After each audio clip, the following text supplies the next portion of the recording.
تهاني الحب تسبقنا.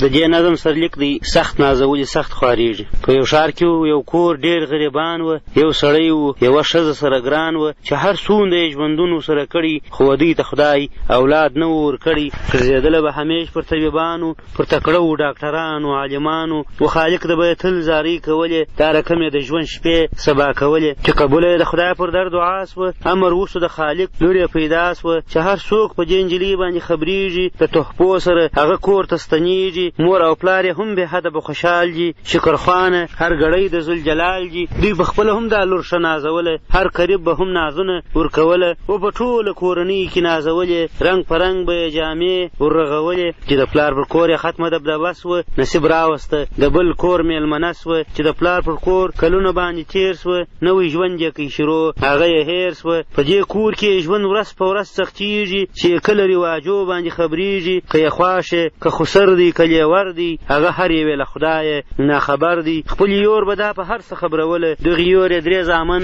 هم درلودله. خو د جې په اول کال کې لور پیدا سوه. ټوله کور باندې توکله په خندا سوه. ویل ته موږ په لکو یې رانیولې، تا و موږ ته دا نجلۍ راوړه ناولې. په دویمه شپه دا ټولو راچپه کړه، په وهلو یې غریبه تکه شنه کړه، په وهلو یې الور کړه ځنې یېره. تر دې ژوند په مرګ خوشحاله و دا ډېره. هم یې 2 ګوچې د لاس ورڅخه پرې کړې، باندې زهر یې د ژوند ښکلې شیبې کړې چې د دې کله 5مه ورځ پوره سوه. د زړه ټوټه یې بېرته ځینې مړه سوه. ټوله کور دا اختارونه ورکوله، که دې بله پلا هم لور وزېږوله. دغه اوس چې څه خوارۍ پر تا چېرېږي، دغه ټوله به دې هغه ورځ هېرېږي. په اورو به دې وجود درلوله پکو، هم هغه به دې د ژوند اخري شپکو. لوڼې موږ ته انسانان نه معلومېږي، نه ستا مرګ راته مېږي غوندې ښکارېږي. د غریبې وجود ورځ په ورځ ننېږي چې یو وخت د بل اولاد را نږدې کېږي. هره ورځ د حیوان په رقم حال دی، وایي دا مې د ژوندون اخري کال دی. د ازل لیکل په هیڅ راز نه بدلیږي. د تقدیر کارونه چاته معلومیږي چې مدایه د اولاد کله پوره سوه. بیا یې لور خدای په نصیب کړه زلزله سوه چې هر فرد د کور په دې نجلۍ خبرېږي. پر مایوسې تهمتونه ویل کېږي. هغه شپه یې شروع وکړه په وهلو، بیخي نه وه د انسان د پېژندلو. په اوله شپه یې مرګ ته ورنږدې کړه، د راسته لاس یې خپړه ورڅه پرې کړه. په وهلو یې پر تېرې ټوله شپه کړه. په سبا یې د پلار کور ته ورستنه کړه. ویل موږ په تا مصرف کړله لکونه،